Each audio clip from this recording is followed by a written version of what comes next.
The calf wouldn't let go of the ranger. What happens next? Leaves everyone in tears. Amboseli Reserve, early morning. The ground was blackened and cracked, still warm from yesterday's brush fire. A stretch of scorched acacia trunks lay broken in rows, smoke rising faintly from their splintered stumps. Near the edge of the clearing, where the fire had met a muddy runoff, a young elephant calf lay half-curled in the ash. His back was streaked with soot. His ears were burned along the edges, blistered and peeling. He did not lift his head. Luca stepped slowly down the incline, boots sinking into the softened earth. He had been part of the ranger patrol team since before the droughts worsened, before the fires became seasonal. But he had never seen a calf left so still. At first, he thought it might already be gone. No vultures circled. No insects stirred. The air was too hot, too quiet. He crouched near the calf's side. One of the hind legs twitched. Not a full movement, just a tremor through the joint, like something left unfinished. Luca lowered a cloth-wrapped canteen to the dirt and waited. No sound came from the calf. The ribs rose and fell once, unevenly. No sign of the herd, no trail of adult prints, just the wide, trampled ring of an earlier panic, then nothing. Luca moved one hand slowly toward the calf's shoulder, stopping short of contact. The skin along the flank was dry, cracked beneath a layer of soot, but the breath continued, faint, shallow, fragile. Flies hovered near the burnt patches, then backed off in the heat. Luca didn't speak. He didn't move again for several minutes. If the calf had been alone all night, dehydration would be setting in. If there were internal injuries, it wouldn't matter, and if the mother had survived the fire, she wasn't coming back. He opened the canteen and poured a trickle into a shallow fold of his palm. The water shimmered in the sun. He held it out low, letting the scent drift. The calf did not react. No shift of trunk, no attempt to lift its head. The blistering on the ears had started to seep. The ash around its body was sticky with moisture. Not rain, not dew. It was sweet, dried in places, wet in others. The calf had struggled once, then stopped. Luca stood and scanned the horizon. To the east, the sun was lifting above the salt flats.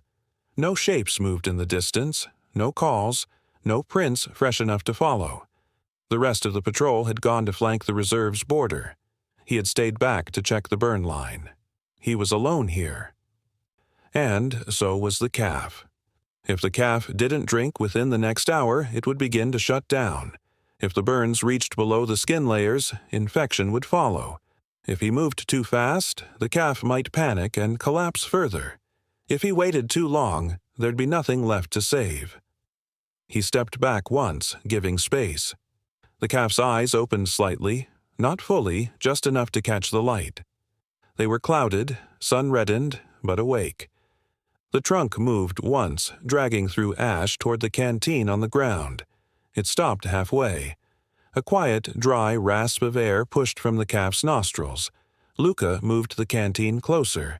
The trunk did not reach again. He did not speak, but he stayed. And the calf, though he could not stand, did not close his eyes. The ash had begun to cool by mid-morning. Small gusts of wind stirred the blackened soil into drifting streaks, covering Luca's boots as he crouched beside the calf. He had placed the canteen within reach again, its metal now warm in the sun. The calf hadn't moved in over 30 minutes. His breathing was slower now, but still shallow, still uneven. Luca rose to his feet with care, brushing dust from his palms. He took a single step back, thinking to give the animal space, to check the surrounding slope for shade or a possible stretcher path. But before his heel touched down, the calf shifted. His trunk, brittle with dried soot, lifted no more than a few inches and fell against Luca's boot with a soft thud. It didn't wrap or curl, just press there, a weightless gesture. Luca stopped. The calf tried to rise. He bent one foreleg beneath his chest, then strained to push upward with the other. His flank trembled. The weight of his head dipped low, and he collapsed back into the ash, sending up a thin puff of black dust. Luca waited, still not moving. The calf breathed out sharply. Then, slowly, he tried again. This time the legs wobbled longer before giving out. Again the fall was quiet. There was no sound of panic, no trumpet, no cry. Just a body too young to carry itself and a will not yet broken. If he kept rising without strength, he would worsen the strain on his limbs. If his trunk was burned internally from smoke, he'd lose coordination. If Luca walked away now, the calf might try again and fail permanently. So Luca lowered himself back down, this time closer. He didn't reach for the trunk. He didn't speak. He simply folded one leg beneath him, letting the calf see him settle, unmoving. The calf turned his head slightly, just enough to see. His eyes stayed open.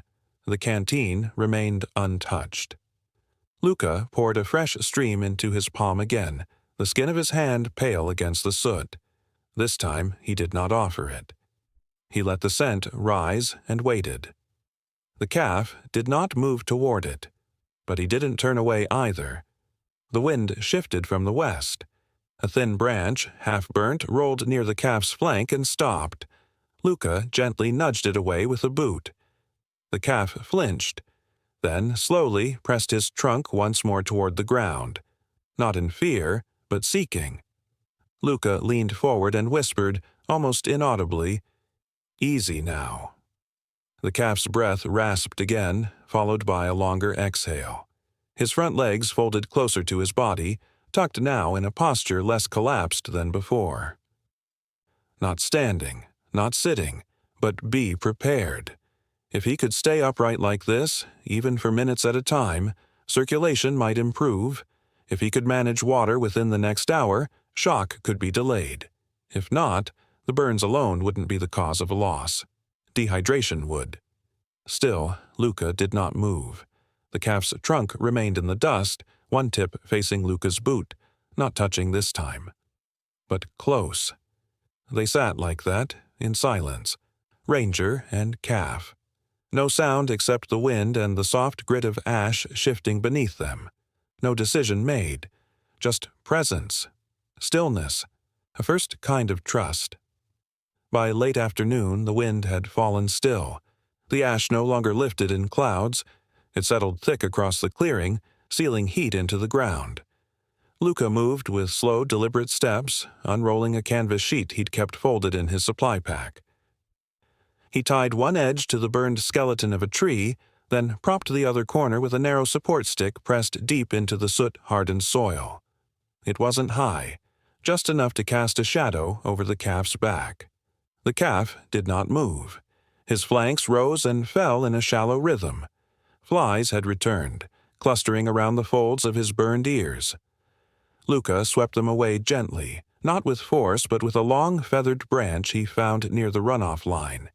He touched nothing else. That night he did not return to the ranger post. He laid a tarp beside the calf, not touching but close enough that the animal could sense him. The calf shifted once in the darkness, trunk dragging a soft arc in the ash until it rested near Luca's side. Luca turned on his elbow, whispering nothing, just breathing alongside him. By dawn, the heat had already returned. The sun burned low in the sky like a slow torch. Luca poured more water into the dented metal basin he'd placed nearby. He angled it carefully so the scent would rise toward the calf. The calf turned his head slightly, a motion more instinct than intention, but did not drink. Above them, vultures circled. Not low, not ready, but watching. The calf's skin was beginning to crack deeper in places, especially along the fold of the shoulders. Luca used a wet cloth to lightly dab the worst burns, pressing and lifting without drag. The calf did not flinch. He stayed still, eyes half-lidded, trunk resting against the soil in a bent curve that no longer reached for anything. If he didn't hydrate soon, the organ systems would begin to shut down. The body would pull fluid from the gut, the lungs, the brain. If he waited too long, even a drip of water wouldn't reach where it needed to go. If Luca pushed him now, forced a move or a mouthful, he might trigger panic and lose everything. So he stayed near. He murmured soft fragments now and then. Not to coax, not to soothe, just to exist in the same space. "Easy, little one," he said once. "Still here." The calf didn't lift his head, but his body leaned slightly toward the ranger's side, just enough that their shadows merged under the tarp's thin edge. In the afternoons, Luca covered the calf's back with a thin cloth soaked in what little clean water remained. He rotated it every hour, pouring carefully, preserving drops. His own lips were beginning to dry. The patrol team had left supplies for another day, but he rationed them without pause. The calf hadn't taken a single sip. By the third night, Luca slept sitting upright, arms across his knees. The calf's trunk rested loosely across his ankle, not grasping, just weightless contact. It twitched once in the dark. Above them, the stars burned low and orange behind a smoke haze. A single owl called from the reserve edge. Luca opened his eyes once, checked the calf's breathing. Still shallow. Still there. If morning came without progress, Luca would have to decide. Transport or risk infection on site. Both options meant pain. Both meant movement. But only one gave time. Only one let the calf stay near the thing he was choosing. Not survival, but proximity. Not instinct. Just the shape of quiet comfort. By sunrise, they were both still there. Motionless beneath the canvas, side by side in silence. Neither had given up, but neither had gained. The sun rose without color, veiled in pale smoke from a fresh burn line beyond the southern ridge. The ash no longer felt warm, just thick and clinging. Luca sat where he had every morning, beside the canvas lean-to, his legs folded beneath him. He poured what little remained of the clean water into the wide basin and placed it just past the calf's reach. The metal glinted in the morning light, a small shimmer in the gray dust. The calf shifted his head slightly, his ears twitching once at the sound of the water. Luca waited. He did not call out or move the bowl closer. For 3 days the calf had refused. Not by will, but by weariness. The body preserved its strength by stillness. But today, something in the angle of his head felt different. More alert, aware. Then, just as the scent reached him, the calf turned his face away. It wasn't abrupt. There was no fear, only a slow, deliberate motion that ended with his cheek pressed back into the ash. Luca exhaled through his nose and reached to pull the basin back. His fingers brushed the metal, and that's when he felt it. The soft brush of skin. The calf's trunk, dry and slightly cracking, had risen and wrapped loosely around Luca's wrist. Not tight, not holding, just curved there, as if measuring the size of his hand. Luca froze. The contact wasn't about the water, it wasn't reflex, it was nearness. A wordless tether in the dust. "I'm still here," Luca said quietly, more breath than voice. The trunk stayed a moment longer, then dropped. The calf didn't raise his head, but he didn't turn away again either. His body had leaned closer during the night, closing the small space that had remained between them. Luca placed the basin back beside his own knee and waited. An hour passed. The air grew hotter, more still. Vultures hovered higher now, fewer, further apart. Luca watched the calf's nostrils for motion. A breeze picked up and lifted the edge of the canvas. He reached to pin it down, and when he turned back, he saw it. The calf had moved his head. His trunk was near the basin. Not in it, not drinking, just there. Luca didn't react. He let the wind settle, let the silence hold. Then, with a gentle flick, the calf dipped the tip of his trunk into the water. Not a gulp, just contact. A test, a memory. He drew it back, curled slightly, then tried again. This time he took a few drops into his mouth. The movement was clumsy, almost uncertain, but it was enough. Luca stayed still as the calf sipped twice more, then rested again. The effort left him panting, but his eyes stayed open, watching. If he could take in water twice an hour, he might begin stabilizing. If he could retain it without shock or rejection, infection would lose ground. If the burns were held clean under their cloth dressings, tissue loss could be minimized. But none of that would matter without this first choice: to trust, to stay, to try. That night, under stars that still burned orange behind the haze, Luca stirred beside the calf and found the trunk resting lightly across his wrist again. Not holding on. Just there. And for the first time since the fire, the water bowl was empty by morning. 3 days later, the ash had settled into a hardened layer beneath the canvas shelter, dull and sun-split. The winds had changed direction again, pulling the smoke north toward the higher salt flats. By now, the burns on the calf's ears had begun to scab and shrink. The swelling around his eyes had lessened. His breathing, though still shallow, no longer faltered in the night. Luca had not left his side. He replaced the dressings each morning, rotating the wet cloth with gentle pressure. He poured water twice a day into the basin, never too much. The calf drank every time now, not out of thirst alone, but in rhythm, as if he knew there would be more. But it was the way he rested his weight now that told Luca something had shifted. His forelegs tucked tighter beneath him. His chest lifted more fully from the ground. Each time Luca moved, the calf followed with his eyes, no longer just tracking sound, but presence. By mid-morning, a single butterfly hovered near the basin, drawn by the glint of moisture. Luca swatted it away softly, then turned to see the calf shifting again. This time it wasn't just a brace or lean. His right leg pushed down into the soil, trembling. Then he left. Luca didn't speak. The calf rocked forward slightly, then rose. Not all at once. His hind legs dragged a moment behind, and for a second it seemed he might fall. But then, somehow, he stood, upright, unsteady. The muscles in his shoulders quivered with effort.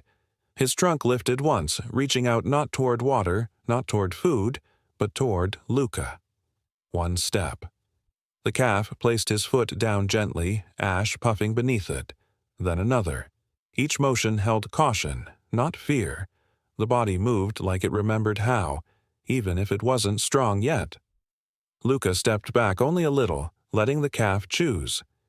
If he walked too far, he could collapse. If his legs failed, the trauma could trigger circulatory shock. If he fell hard, the burn sites might tear. But if he stayed standing, if he could hold balance, if he kept moving, then his chances of survival would shift. The calf stopped after the second step. He breathed through his trunk, short and fast. Luca knelt in place and reached out his hand. The trunk lowered and brushed against it. No grip, no tension, just contact me. Minutes passed, then the calf bent his legs slowly, folding them beneath him with care. He settled back into the soil, not as he had before, slumped and broken, but controlled, chosen. Luca whispered, "That's enough." All around them, the reserve stayed quiet. The distant ridge still held black streaks from the fire. Nothing else moved. But in that patch of cooling dust, something had changed. He had risen. He had stepped. Not toward water, not toward the scent of survival, but toward Luca, the one constant shape in the long, still days. And now, if he could take one step, he could take another. If he could balance, he could walk. And if he could walk, he might find the herd again. He might live. The wind shifted again before dawn, carrying with it a thin scent of damp soil and something older, the musk of distant elephants. Luca had smelled it once before during a dry season migration, heavy and warm, the way dust clings to skin after rain. He stood near the calf, watching the ridge beyond the western brush line where the hills flattened into open ground. The patrol team returned just after sunrise. They moved slowly, quiet as they approached. One of them, a younger ranger named Kamisi, lifted his hand and pointed silently toward the far horizon. Luca followed his line of sight. In the haze beyond the fire-scarred plain, a loose shape moved between the trees, low, wide, and slow. A herd, 7, maybe 8, one large matriarch, a younger bull, several juveniles. Their formation was steady but scattered, heads low, steps drawn out, not panicking, not lost, but searching. They were close enough now that the dust around their feet left trails in the wind. Luca turned to the calf. He was standing again, slower today, stiffer, but upright. He had risen with the first warmth of the sun, without prompting. He had taken 2 steps on his own before stopping to rest. Now his eyes were fixed on the horizon. Luca stepped forward and paused between the calf and the direction of the herd, not as a barrier, but as a steady form, a guide, a choice. The calf did not move. Kamisi whispered, "Could be the same group, survivors from the North Burn line." Luca gave no answer. He was watching the calf's breathing. Slow now, but not shallow. The ears twitched once as if catching something too low for human range. Then the calf lifted his trunk, not high, just slightly forward, and sniffed. Still, he did not move. If the herd rejected him, they could drive him off. If he moved too quickly, he might collapse before reaching them. If they had lost others in the fire, they might not accept another young one. Or worse, they might not remember him. Luca stepped back 1 pace and waited. The calf shifted. His front leg came forward, hesitant. Then the back leg followed. He stepped again, then paused. His trunk stayed lifted now, swaying just slightly with each breath. From the edge of the horizon, a sound broke the stillness. Low, deep, carried through dust. A trumpet, not loud, not urgent, just a present. The calf stopped moving, froze in place, then let out a dry, breathless exhale that rattled like leaves brushing stone. Luca said nothing. The rangers stayed still. Another step, then another. He walked not toward food, not toward water, but toward the call, toward the sound that might have once meant mother, herd, home. If the call was answered again, he would likely run. If he ran, his legs might fail. If he reached them, everything might change. But for now, there were only steps, measured, small, toward the edge of his memory. And behind him, Luca did not follow. He only watched, still, quiet, and waiting for what would come next. The herd came slow across the flats, their shapes bending slightly in the heat. Dust rose soft beneath their feet, curling into the sky like smoke. At the front, the matriarch led without sound. Her tusks were worn, long and yellowed at the tips. Her ears were notched in 3 places. She had seen fire before. The calf stood motionless as they neared. His trunk swayed low, not from fear, but uncertainty. His body leaned slightly to one side, and the muscles around his ribs trembled just beneath the skin. Luca stepped beside him, not touching, not blocking, just present. The matriarch stopped 30 paces out. Her eyes scanned the ground, then paused on Luca. Then the calf. She did not trumpet. She did not call. Behind her, a smaller cow stepped forward. Then another. The herd did not spread. They held their shape, a sign of caution, not aggression. Luca knew the distance was as close as they would come without invitation. The next move wasn't theirs. The calf took a half step, then another. The herd watched, and then he stopped. Without sound, he turned slightly, not to retreat, not to hide, but to reach. His trunk extended gently and wrapped around Luca's forearm, low near the wrist. Not tight, not pleading, just resting there. Luca didn't move. The weight of it was light, dry along the edges, soft where it curled. He was choosing, not between man or herd. but between what had held him in the worst moments and what might carry him forward. The calf breathed through his trunk and the tip curled tighter, pulling Luca's arm slightly inward. His head remained pointed toward the matriarch, but his trunk did not let go. Luca crouched, not lowering himself fully, just enough that the calf didn't have to strain. His other hand rested lightly on his knee. If the calf let go now, the herd might accept him. If he stayed too long, they could turn. If he showed no sign of readiness, he might lose this moment entirely. But still, he held on. The matriarch lowered her head and exhaled once, a long, deep gust from her trunk. Dust lifted from the ground in a gentle burst. Then she stepped forward. One step only, a signal, a choice offered. Luca whispered, "Go, if you're ready." The calf's ears twitched once. He loosened his grip, not fully. His trunk slid down the side of Luca's arm until only the tip remained touching. Then it fell away. He took one step forward, then paused again. The matriarch waited. Then, with a slow and uneven gait, the calf walked toward her, each footfall deliberate. Not fast, not desperate, just forward. The herd parted slowly, the younger elephants shifting to the sides. The matriarch lowered her head again. The calf reached her chest and stopped. She touched his shoulder with the tip of her trunk. Acceptance. From where he stood, Luca did not move.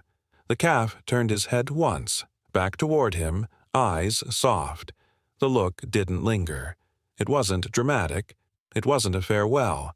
Just a final tether, acknowledged, then released. He had chosen. And yet, for that one long moment, he had held on. At sunrise, the plain softened beneath a low wind that carried ash and memory. The herd moved slow and silent across the open flats. Their steps pressed deep into the dust that fire had once blackened. There was no sound of urgency, no warning calls, just the low rhythm of bodies walking. Steady, unbroken, whole. The calf was among them now, no longer trailing behind, no longer pausing with each step. He walked near the matriarch, slightly to her left, his frame still smaller than the others, his gait marked by a quiet imbalance. The back left foot dragged behind just enough to leave a faint arc in the dust. Each time he lifted it, he paused before placing it down. Not pain, but habit. A memory held in the body. No one in the herd slowed for him. No one pushed ahead. They moved together. Luca stood at the edge of the field, farther back than before, alone beneath the lean shadow of a scorched acacia. He had risen before the light came, walked the same path he'd taken each morning for the past week, and waited just beyond their reach. He didn't need to be closer. The calf had already chosen. They passed without turning. The matriarch led with a low sweep of her trunk, brushing the soil as she went. Others followed, brushing against one another with the soft huff of breath and the dry rustle of thick skin. The youngest stayed in the center, protected. The calf did not cling. He did not look back. He didn't need to. Luca remained still as their shapes became hazy in the warming air. One by one, the elephants vanished into light, their outlines melting into dust, until only the marks in the soil remained, wide round imprints, and one smaller among them. That one trailed faintly along the outer edge, a quiet drag that curved through the earth like a signature. 3 weeks passed. The wind shifted twice, and the rains came early, softening the earth near the southern ridge. Patrols moved in pairs now, checking for storm runoff and broken fencing near the burn lines. Luca and Kamisi rode out just after dawn, stopping where the reserve flattened toward the dried salt basin. The grass was returning, pale green threads pushing through ash and cracked clay. Life had begun to come back, slow and persistent. Kamisi was the first to dismount. He walked the ridgeline quietly, eyes scanning the soil. After 10 minutes, he crouched near a wide track in the sand. Luca joined him without speaking.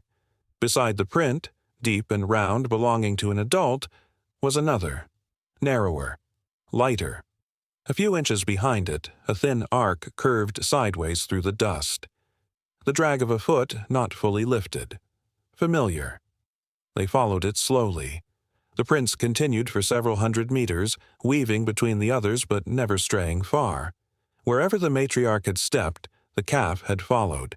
He no longer walked in circles. He no longer faltered. The weight of his stride had deepened, even if the drag remained. "He's still with them," Kamisi said quietly. Luca nodded, crouching beside one of the prints. The soil around it was slightly damp, and a bit of crushed grass clung to the edge.